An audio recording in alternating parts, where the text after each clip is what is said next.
warahmatullahi wabarakatuh. Kembali lagi dengan pembelajaran bahasa Indonesia, Bu Nurul sekarang akan menjelaskan tentang materi teks eksposisi. Nah, kemarin kalian sudah mempelajari itu apa sih teks laporan hasil observasi gitu ya. Sekarang kita masuk teks eksposisi. Apa sih sebenarnya itu teks eksposisi? Langsung aja ya. Oke, pertama ada pengertiannya. Pengertiannya pendapat. Nah, teks eksposisi itu adalah teks yang berisi apa aja? Satu, ada pendapat.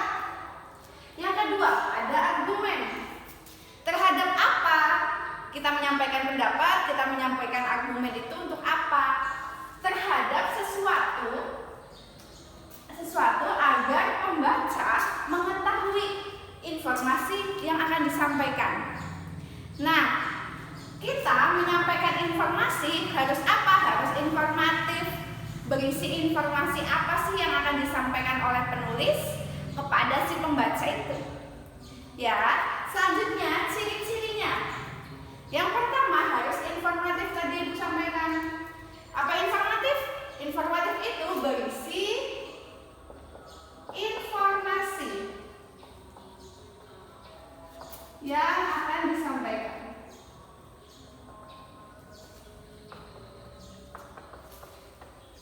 Nah, berisi informasi harus memuat informasi.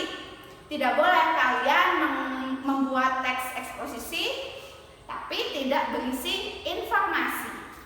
Nah, yang kedua, informasinya itu harus apa? Saling berhubungan. Informasinya harus sesuai dengan fakta. Apa adanya.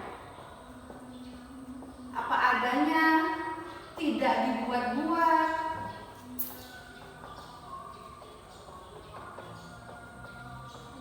Nah, karena teks eksposisi itu harus fakta, tidak boleh menggunakan imajinasi kalian. Ya, selanjutnya berusaha mempengaruhi si pembaca. Berusaha mempengaruhi si pembaca supaya apa? Supaya si pembaca itu mengiyakan atau mengiyakan adanya informasi tersebut, meyakini adanya informasi tersebut gitu ya. Supaya membaca mengiyakan informasi tersebut gitu ya.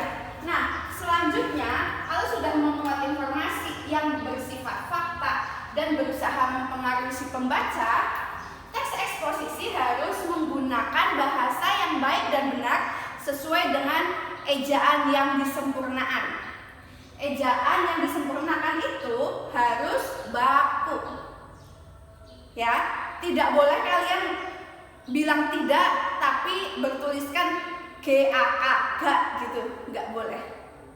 Atau misalkan kalian bilang iya gitu, tapi menggunakan kata-kata yes, itu tidak boleh karena itu tidak baku, tidak sesuai dengan ejaan bahasa Indonesia yang disempurnakan. Selanjutnya, kalau ciri-cirinya kalian sudah paham, yang ketiga Ibu menyampaikan tentang struktur. Kalau kalian akan membuat teks eksposisi, kalian harus mengetahui strukturnya itu apa aja sih gitu. Bagian pertama, bagian tengah, bagian akhir itu apa saja. Yang pertama itu adalah tesis.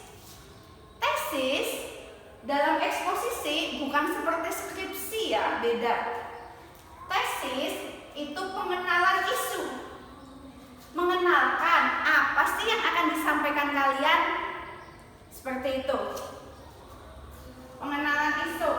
Biasanya pengenalan isu berada di bagian awal atau di paragraf awal. Kalian memperkenalkan, misalkan Ibu menyampaikan tentang hak asasi manusia gitu ya. Nah, kalian membuat gini, hak asasi manusia merupakan itu bagian pengenalan isu. Atau misalkan sekarang banyak pelanggaran hak asasi manusia. Misalkan terkekangnya seorang istri atau sebagaimana atau yang lainnya gitu lah ya. Nah, itu pengenalan isunya apa? Misalkan, istri bukanlah budak, titik. Hak asasi manusia terhadap istri, seperti itu. Itu adalah pengenalan-pengenalan isu yang biasanya ada di awal paragraf. Selanjutnya ada argumen. Argumentasi atau pendapat kalian. Berisikan apa? Berisikan alasan berupa bukti, fakta, data yang mendukung ketika kalian akan menuliskan teks eksposisi. Kalian cari bukti-bukti, fakta-fakta, data yang terkait tentang pelanggaran hak asasi manusia. Nah, hal itu jika ada data, jika ada fakta, si pembaca nanti akan meyakini bahwa informasi itu benar, tidak dibuat-buat, tidak direkayasa, gitu ya. Nah, selanjutnya yang ketiga ada rekomendasi. Biasanya dalam teks eksposisi, rekomendasi itu disebut juga penegasan ulang. Penegasan ulang berisikan apa? Kesimpulan. Mengapa kalian mengungkapkan hal tersebut atau mengungkapkan pendapat tersebut? Misalkan, kenapa sih kalian mengungkapkan tentang pelanggaran hak asasi manusia? Nah, di situ nanti kalian tuliskan di dalam penegasan ulang. Bagian awal pengenalan isu kalian sudah menjelaskan tentang pelanggaran hak asasi manusia terhadap seorang perempuan atau istri misal.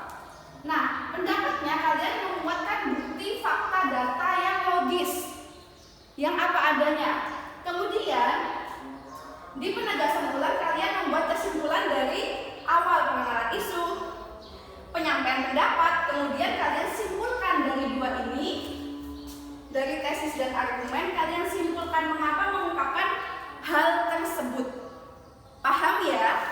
Oke, selanjutnya Ibu akan menjelaskan tentang ciri kebahasaan teks eksposisi.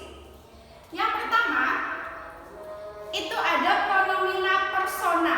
Apa sih Bu pronomina? Perasaan baru dengar gitu ya. Pronomina itu adalah kata ganti. Pronomina itu kata ganti. Kemudian persona itu adalah orang. Berarti pronomina persona adalah kata ganti orang. Contohnya kita, mereka dan lain-lain. Selanjutnya konjungsi. Apa itu konjungsi? Konjungsi adalah kata hubung. Kalian sering dengar di LHO juga ada konjungsi gitu ya. Kata hubung. Kata hubung itu ada apa? Selanjutnya kemudian oleh karena itu, oleh sebab itu, maka, lalu ya. Kemudian kata leksikal. Kata leksikal adalah kata yang memiliki makna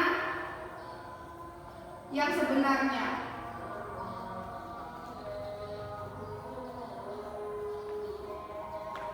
Oke, kata atau makna yang sebenarnya. Memiliki kata makna yang sebenarnya maksudnya apa? Maksudnya misalkan kalian ngomongin tentang mawar, ya sudah, kata yang sebenarnya adalah mawar itu adalah bunga, bukan mawar itu gadis gitu.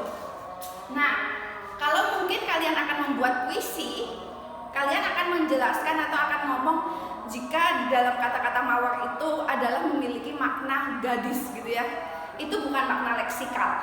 Kalau makna leksikal, misalkan kalian ngomongin mawar, ya sudah, mawar itu adalah bunga mawar. Paham? Gitu. Kemudian fakta. Ya ini, kita harus memiliki fakta yang apa adanya, tidak dibuat-buat, harus konkret ya. Konkret, tidak dibuat-buat, sama dengan ini. Kemudian karena teks eksposisi itu memuat pendapat, jadi kalian harus menyampaikan opini kalian di sini. Opini tetap harus menggunakan fakta. Misalkan gini, menurut saya pelanggaran hak asasi manusia sangat tidak diperbolehkan karena Nah, di dalam karena itu alasannya itu harus menggunakan fakta atau data yang ada, bukti yang ada, gitu ya. Misalkan misalkan kalian wawancara siapa ya? Menurut Bapak Kepala Sekolah, gitu. Pelanggaran hak asasi manusia apa? Dan itu harus sesuai dengan bukti, fakta, dan logis, gitu ya. Nah, sekarang Ibu akan menyampaikan contohnya kalimat fakta dan opini. Kalian kan tadi sudah Ibu beri contoh sedikit tentang fakta dan opini. Kalau fakta itu harus konkret, berdasarkan bukti, berdasarkan apa adanya, tidak dibuat-buat dan logis. Kalau opini, karena teks eksposisi memuat pendapat, jadi tetap kalian harus memuat opini kalian di dalam pendapat tersebut. Nah, Ibu akan menyampaikan contohnya. Yang pertama adalah contoh fakta.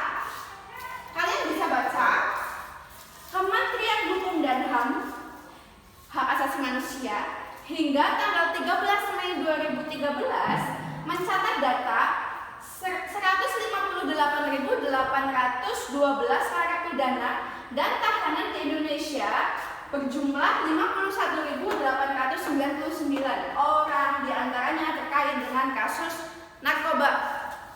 Fakta, Kementerian Hukum dan HAM, nah, hingga tanggal 13 Mei itu datanya mencatat data sebanyak ini.